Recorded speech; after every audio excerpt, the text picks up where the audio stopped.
This episode is brought to you by Amazon. The holidays are here, and you know what that means?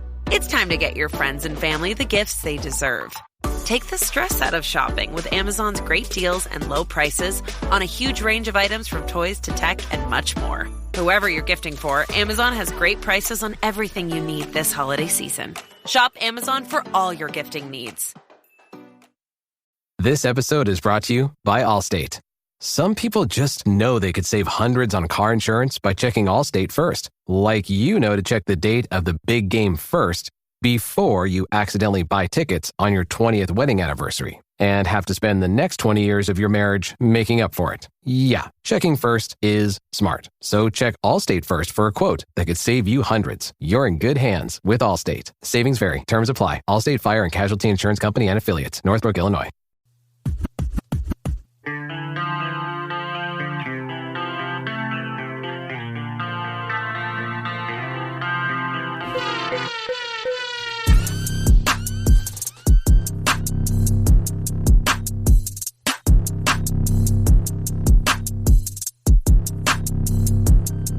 It's Fit Nation. It's Fit Nation. It's Fit Nation.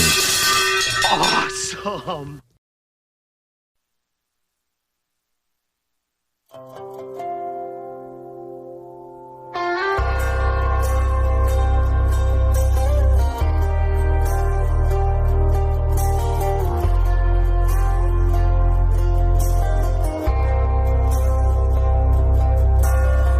Outside of this one church town, there's a gold dirt road to a whole lot of nothing. Got a deed to the land, but it ain't my ground. This is God's country.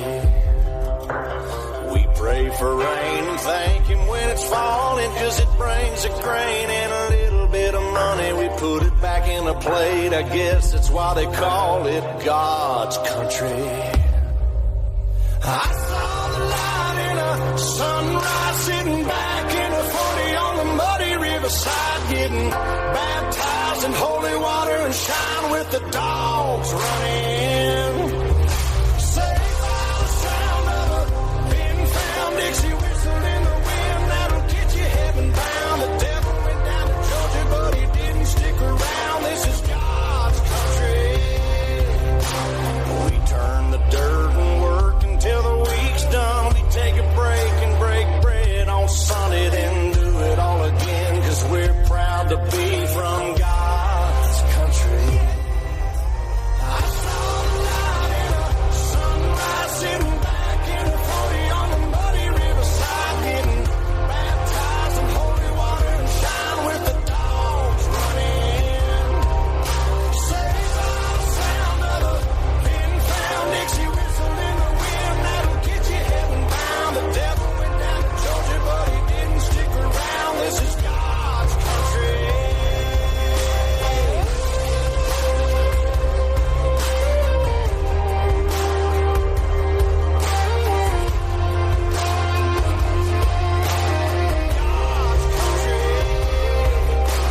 I don't care what my headstone reads or what kind of pine wood box I end up in. When it's my time, lay me 6 feet deep in God's country.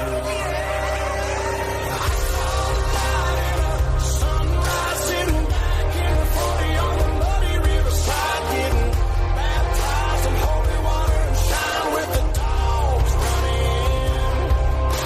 Saved by the sound of a pin-found Dixie whistle in the wind that'll get you heaven bound. The devil went down to Georgia, but he didn't stick around. This is God's country. Yeah, I saw the light in a sunrise, sitting back in a 40 on the muddy riverside, getting baptized in holy water and shine with the dogs running.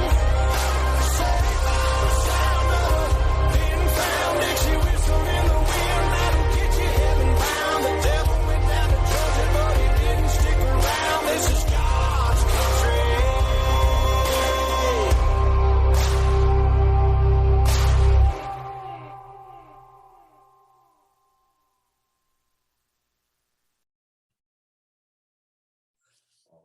All right. Welcome back Good Misfit Nation. If you're a veteran and you're struggling or feel like you're heading towards a path of darkness, stop and think about those who are around you. Think about how they truly value you, how they miss you. You are not alone. You need to talk to someone. Someone will listen to you. If you feel like you'll be a burden to someone or your friends and family won't help you, call the anonymous hotline at 1-800-273-8255 and press option 1. Don't make a permanent solution to a temporary problem. If you're a new listener, thanks for joining us. Please subscribe to our show on your favorite podcast apps, to include the Military Broadcast Radio app, and check out our family of shows. They're all hosted by military veterans. Don't forget to subscribe to our YouTube channel at _Misfit Nation and click the bell so you know when new episodes come out. This will all keep you up to date on our latest news, episodes, and of course, the stories of our great guests. This show is part of a Memorial Day series this year, where we wanted to highlight the stories of those we have lost by bringing on those who served with them, along with the families to keep their stories alive. With that, today we have a great person with an amazing story of resilience and grit. Our next guest is a veteran of the United States Army, mother of 3, and surviving spouse of Sergeant Nathaniel Helmuth. Going from dual military to military spouse to caregiver of a wounded warrior to widow, she has run the gauntlet of military experience, making her life the perfect platform to advocate for and support others who might be facing the same challenges. She often jokes that her life could literally be a movie. If something was going to happen, it happened to us. So without further ado, let's welcome Kristle Helmuth to the Misfit Nation. Welcome, Kristle. Thank you. Awesome. Thanks for volunteering to go through this with me and hang out with me here for about 30 minutes or so, and share your story of your, not just you, but of course your husband, Sergeant Nathaniel Helmuth, and your kids now. So, Kristle, if you don't mind, tell us a little bit about your service. Thank you for your service, by the way. As a fellow Army person, it's always great to have Army people on my show. Sure. And how you and your husband met and the journey you guys went on to where we are now. Sure. So we actually met in the military. So we met both at our first duty station at Fort Riley. I was an MP and he was a combat engineer. So kind of started out our journey that way. We did the whole dual military thing for a little while.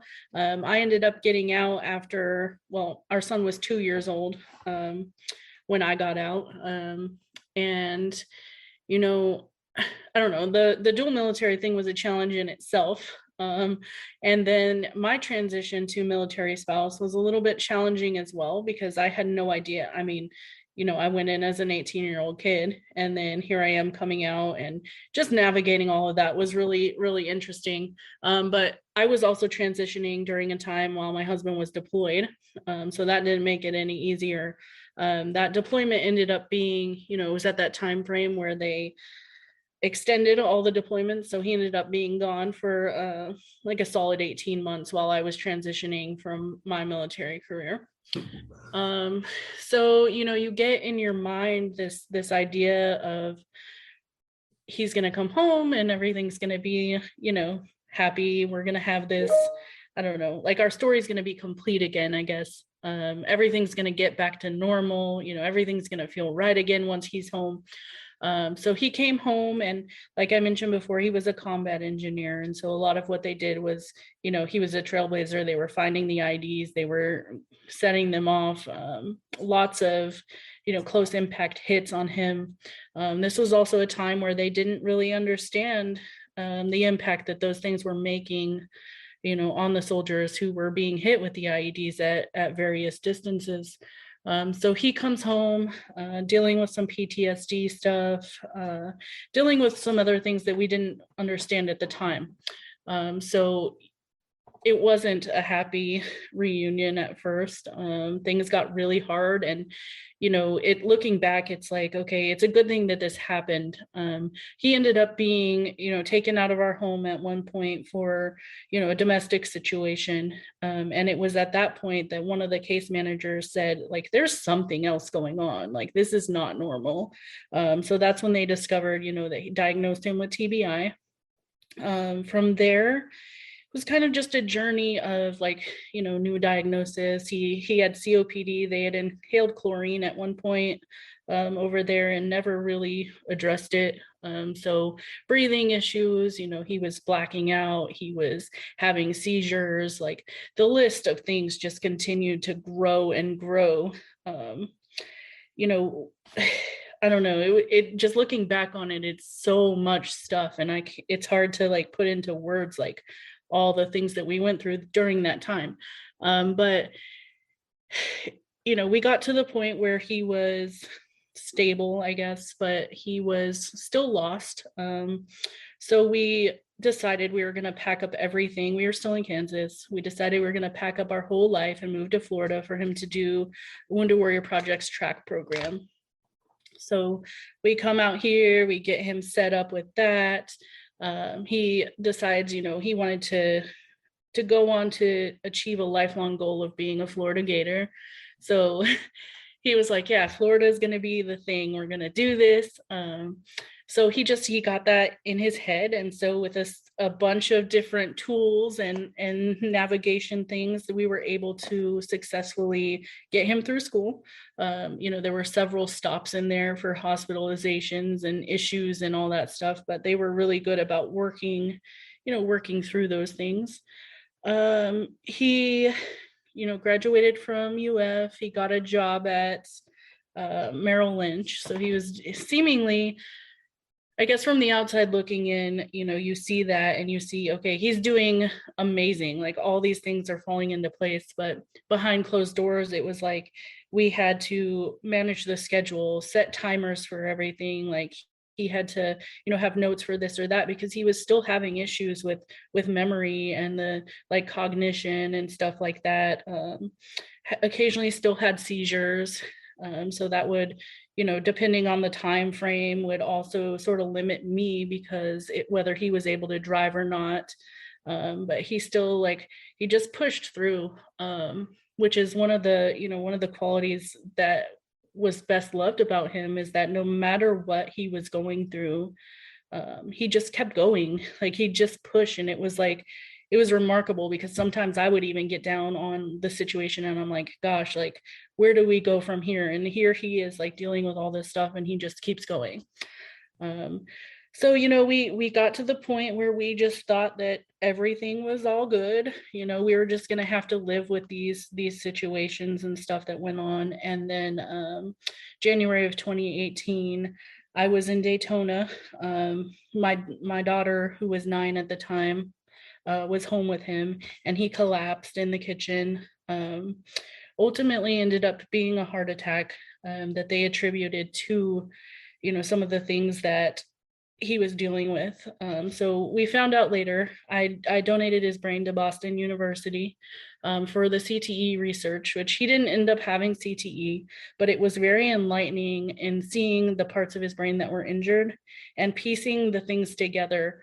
So we realized, all the things he was dealing with, the temperature regulation, the heart rate regulation, like some of these things that we could never get control over, were linked to the parts of his brain that were injured.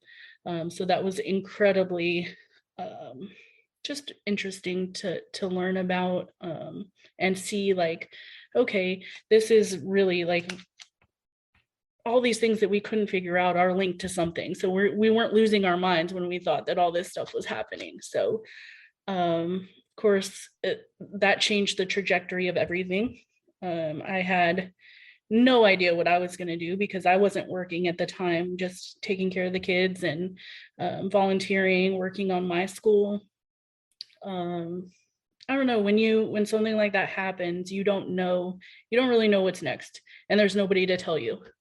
So lucky for me, I had an amazing support system, because without that, I don't know what I would have done if I didn't have people to call on and people who knew the answers to some of the situations that I was facing. So difficult time. And then I learned one of the most important lessons probably of my entire life after that, and that was just that everything doesn't have to keep going the way that it was.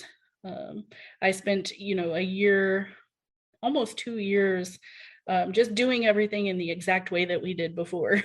And it was proving to be more of a struggle than anything else. And I had to step back and kind of realize okay, you can't do that. So I had to really step back and sit in my grief for a little bit and actually deal with it.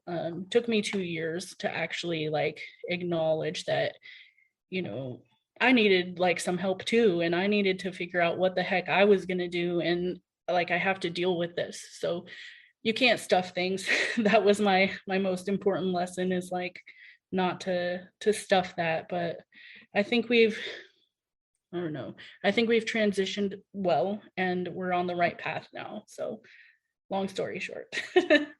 Well, like you said, it's you left the military. He left the military, and now you're outside of that support circle when this happened. But all this really happened while he was in the military, causing this to happen. So you didn't have that support network that someone, if the person's deployed and this happens, has it when it immediately happens. So you had to, thankfully, like you said, you had a support staff around you, a support group around you. You still had the mission continues around you at that point, and people were able to reach and try to help you as best they could, and try to. I mean, I know a lot of people say, "I'm here for you. I understand," but a lot of them really don't understand what you're going through at that point. But that's just how they cope with it, and there's no textbook way for you to cope. And like you said, you try to do everything the same exact way because that was your coping mechanism at that time. But you triumphantly came through, and now you're an advocate for other veterans at this time. And that's still in Jacksonville, Florida, right? Yes, I'm still in Jacksonville, and I actually just finished my MBA, so that's exciting. I felt like it was going to take me 8,000 years to finish school at the rate I was going. And I got hired at United Way to help launch the Mission United program, which is exactly, it's exactly that. It's a support network for somebody who doesn't have the answer to something. They're able to call through 211, reach us, and I can act as like an expert navigator and say, okay, have you called, this organization? Let's call them, and see, I think that would be a good fit for you. Or if they need, depending on what the need is. And, one of the things that brought this to light for me was that, when my husband died, I didn't have a casualty assistance officer or somebody to walk me through the process. And so I'm like, there needs to be something like that for not just that specific need, but other needs too. So really glad that kind of just fell in line with what I, what I had in mind for other things. So really just played out well. It's almost a perfect landing spot for you. Like you said, your life's almost like a movie. If it happened, it happens to us. It happened because it was supposed to happen. You're supposed to be in this position you're in now to now help others that may go through the same situation you were in. Yeah. I want to go back to when you both met. You were an MP at Fort Riley, and he was a combat engineer. You didn't happen to pull him over. Is that how you met? No, that's not how we met. We just happened to meet. So we had both met. We met in processing, actually. So, and I had CQ duty, and he had it right after me. And so, it was back in the day when we had little fold up DVD players. So I had my little DVD player and my little book of DVDs flipping through or whatever. So I finished like my duty or whatever, and he had it after me, and he's like, hey, can I borrow that? I'm like, sure. So he like picked a movie that I really liked or whatever. And I was like, hey, you mind if I hang out? And so I just ended up like hanging out there with him for, his shift too. So Wow. yeah, kind of weird, but definitely a story kind of situation. And so yeah, we just connected after that, and then we just started hanging out, and that was the end of the story for us. So and then we were married for 13 years. Wow. Yeah. So I was at Fort Riley. I was in 1st Engineer Battalion at Fort Riley for about 3 or 4 years during my 6 years of imprisonment at Fort Riley, and because they wouldn't let me go. And so that's why I asked that question. Yeah, when were you there? 99 to 05. Okay. So yeah, we got there in 04. Yeah, so right when I was. And he was at 1st Engineers also. I was deployed with Bravo Company. Okay. So see, small world. We connect again. Definitely. So with your now you have 3 kids now, varying ages now, right? So down to still a toddler, or yeah. So my first 2, they're 16 and 13, and those are with my husband. And then I'm in a new relationship now, and so we have a 1-year-old together. Yeah, so interesting. Yep, it's a good time because we have the big kids who can help with the baby, and everybody just loves it. So it's really been it's been a blessing too. And as weird as it is, like she actually has, a piece of Nate in her, in the way that, we were connected. And so part of, his whole thing, like even before, Mission Continues and all that stuff, like his big thing was, oh, Charlie Mike, like all the time. So, it's tattooed on my arm, and we actually put it on his headstone. And now the baby's name, she has 2 middle names, and it's Charlie Grace. So she has a piece of him too. I mean, that's good. You have the in-house babysitters. That's good. And so Yes. you can go out and be adults at times and Exactly. sort of not worry, even though you're going to worry anyways. That's what moms do. Moms worry about all the time. So that's your job. Right. Current job and being a mom. And then now with your advocacy, do you also go outside the United Way and still do things with other veteran organizations now? Yes. Yeah. So I'm still heavily involved in a lot of things, still doing some stuff with Mission Continues. I've picked up some stuff with the Concussion Legacy Foundation, just being part of like their support groups and stuff for people who have donated their brains. So that's really just kind of a interesting place that I've found. And then also, I found a place in working with widows, whether they're military widows or not, just connecting with them, because you don't realize until it happens to you how many there actually are.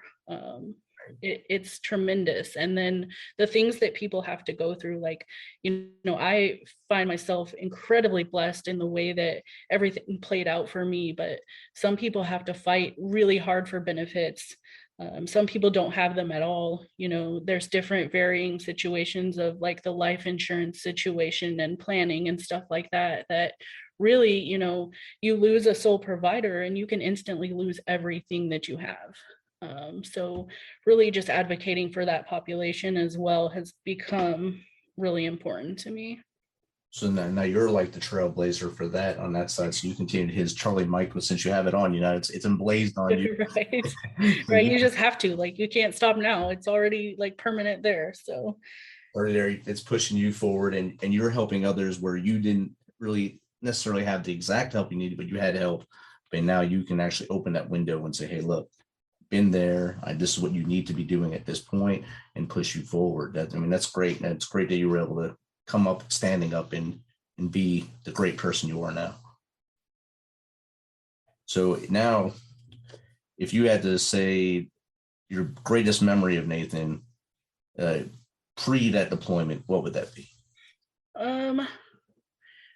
Just him becoming a dad for the first time. I think, I have some pictures of right after he was born, and it's really funny because his platoon leader and his platoon sergeant came to see us, at the hospital up there. And so he's just like, it was before I had come out of recovery because I had a C-section. And so the picture was taken by someone else, I don't know, but he's just got the baby and he's just like looking at him, and you can just see like the love in him. And so just the way that he was a dad, even all the way through, his last days, like that was what he lived for, was just being a dad to these kids and leading them and guiding them through their lives. So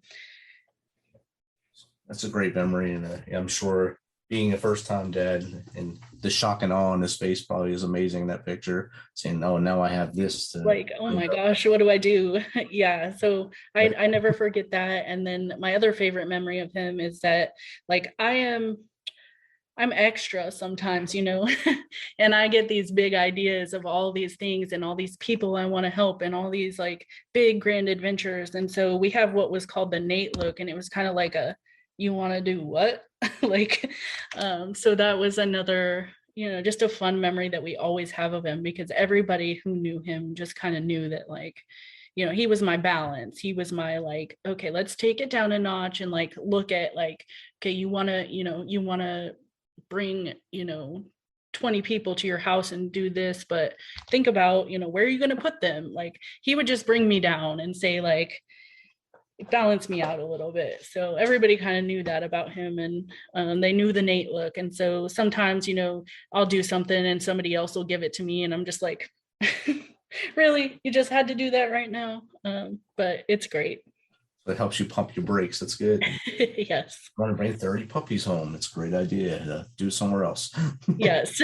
Like, you don't have the space for that, or it's going to cost this, or, there were a lot of times like where I just did, I don't know, one time I can think of, we were at the homeless veterans stand down, and they had brought in all of these like gear. It was like military gear and stuff that they were handing out, blankets, like woobies and rucks and stuff to all the homeless who were coming into the stand down. And so at the end of it, they were going to spend the money to box all this extra stuff back up, put it in a truck, and ship it to like New York or something. And I was like, I was platoon leader then, and I was like, why would you, like, that doesn't make sense to me. That's why. And they're like, well, we have nothing, we have nowhere to put it, we have nothing to do. And I was like, no problem, I will get a U-Haul, I will get a storage unit, and I will put it in there, and we will give it to the people here. And so in my mind, this was a great idea. It was a lot of stuff, like a lot of stuff. And he was like, because I called him after, and he was like, you did what?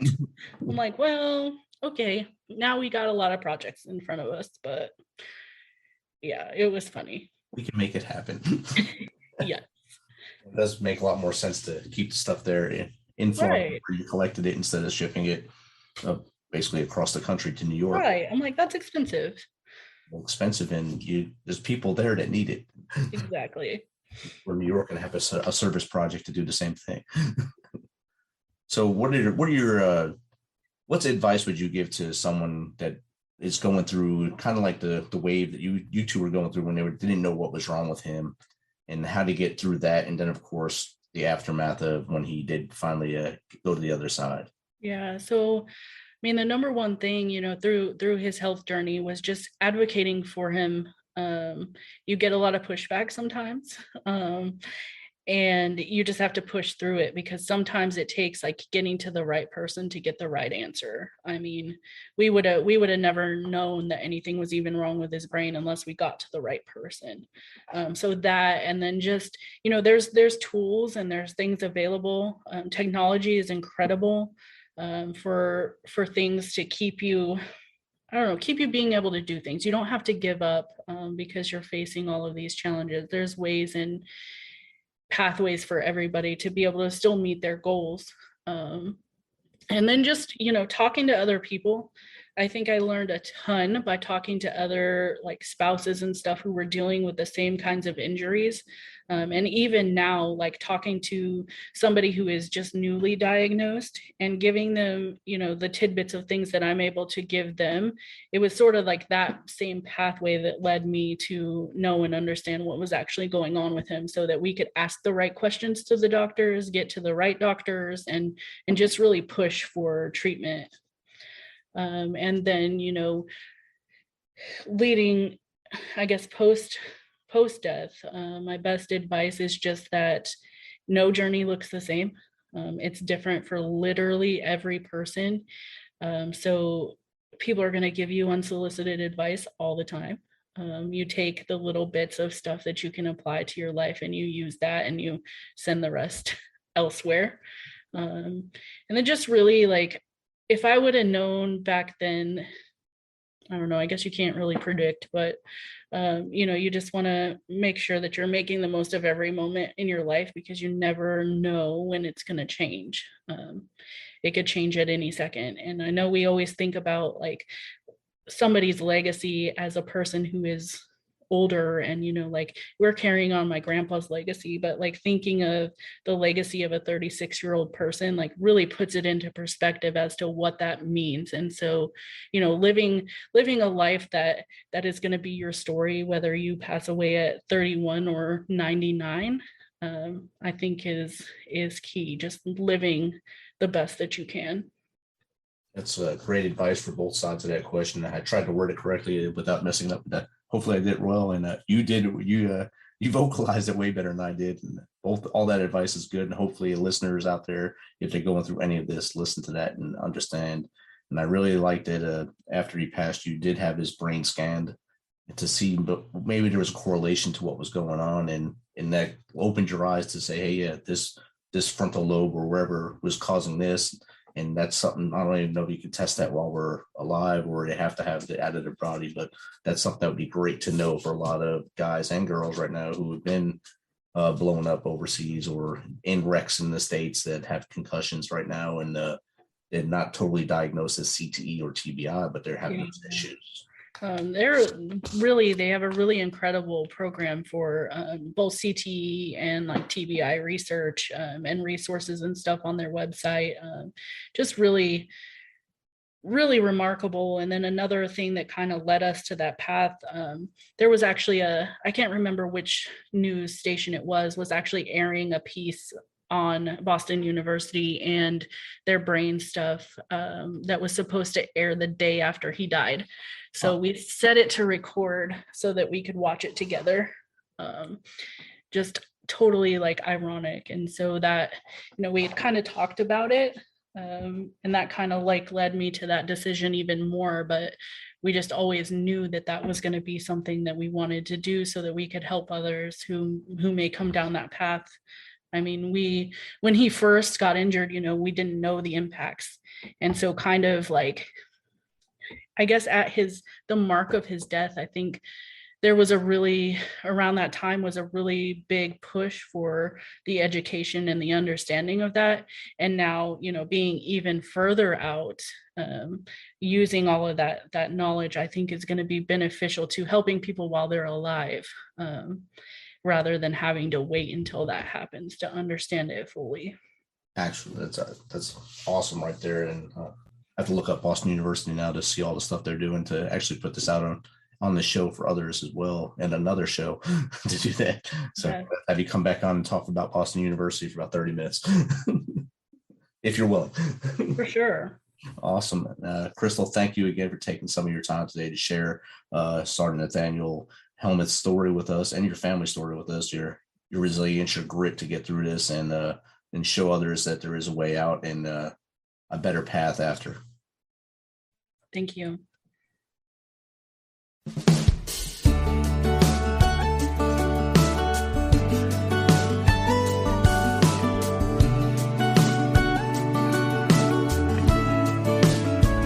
Daddy, I'm afraid. Won't you stay a little while? Keep me safe, 'cause there's monsters right outside. Daddy, please don't go. I don't want to be alone, 'cause the second that you're gone, they're gonna know. Before he went to bed, he grabbed my hand and said, just 'cause I'm leaving, it don't mean it. I won't be right by your side. When you need me, you can't see me in the middle of the night. Just close your eyes and say a prayer. It's okay, I know you're scared when I'm not here, but I'll always be right there. Even though I'm leaving, I ain't going nowhere. Dad will be late, and Uncle Sam don't like to wait. He's got a big old plane that's gonna take me far away. I know I act tough, but there's a churning in my gut, 'cause I just can't call you up when things get rough. Before I left, he hugged my neck and said, just 'cause you're leaving, it don't mean it. I won't be right by your side. When you need me, you can't see me in the middle of the night. Just close your eyes and say a prayer. It's okay, I know you're scared, I might be here, but I'll always be right there. Even though you're leaving, I ain't going nowhere.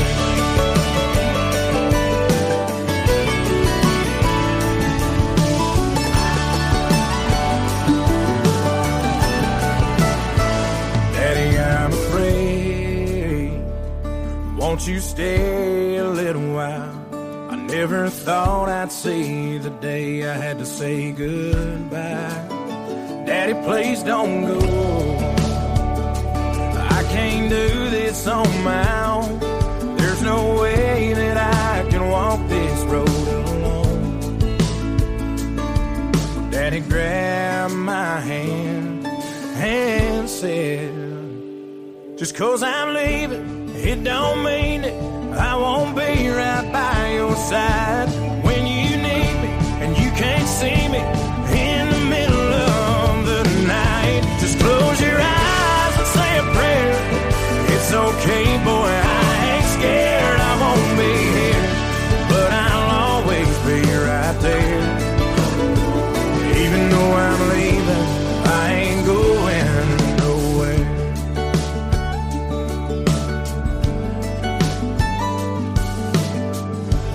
I ain't going nowhere.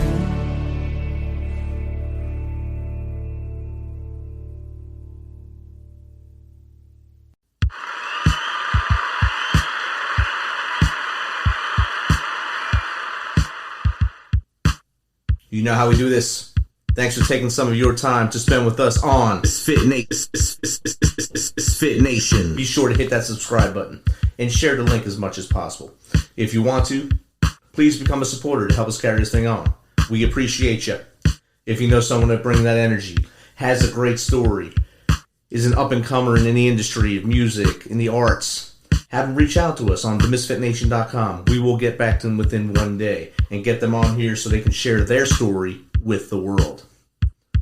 As always, till next time, be humble, stay hungry, and keep hustling, because we are Fit Nation.